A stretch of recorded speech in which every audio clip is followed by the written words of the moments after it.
News मध्ये आपले स्वागत। मी ज्योती मोहिते घेऊन आले आहे गेल्या 24 तासांच्या घडामोडीचा आढावा। सुरुवातीला एक नजर ठळक घडामोडींवर।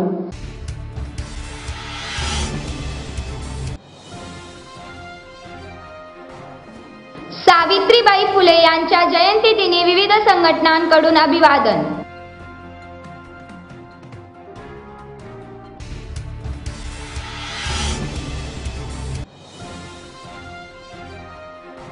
महाराष्ट्र राज्य प्रियदर्शनी कामगार संघातर्फे आयुक्त धायगुडे यांना देण्यात आले निवेदन।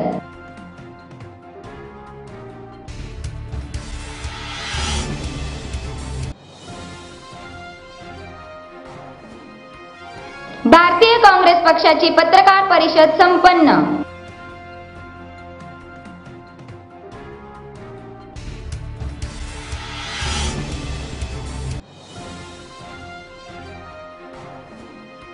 आणि सोनल शिंदे यांचे महानगरपालिका प्रशासनाला निवेदन।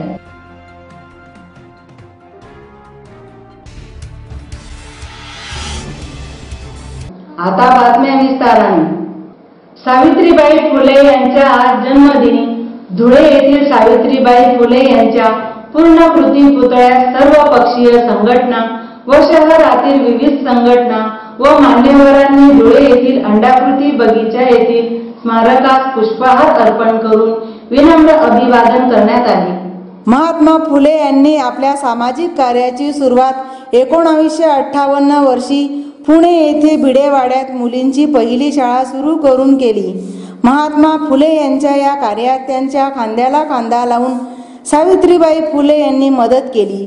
मुलीच्या शाळेत पहिल्या शिक्षिकेचे काम असो, महात्मा फुले यांच्या सोबत स्त्रिया अस्पृश्यांच्या शाळा सुरू करणे असो, पुण्यातील नव्यांचा संप याशिवाय विधवा बालिका आश्रमांचे कार्य असो, सत्यशोधक समाजाची स्थापना, दुष्काळग्रस्तांसाठी केलेले कार्य, तसेच महात्मा फुले यांच्यानंतर सत्यशोधक समाजाची धुरा सांभाळणे असो, हे कार्य करत असताना त्यांनी आपले शिक्षण विषयक विचार देखील मांडले। ज्या शिक्षणातून बरे वाईट समजण्याची सक्ती येते असे शिक्षण त्यांना अभिप्रेत होते। असे महान कार्य करणाऱ्या सावित्रीबाई फुले यांचा आज जन्मदिनी प्रभात न्यूज तर्फे त्यांना विनम्र अभिवादन।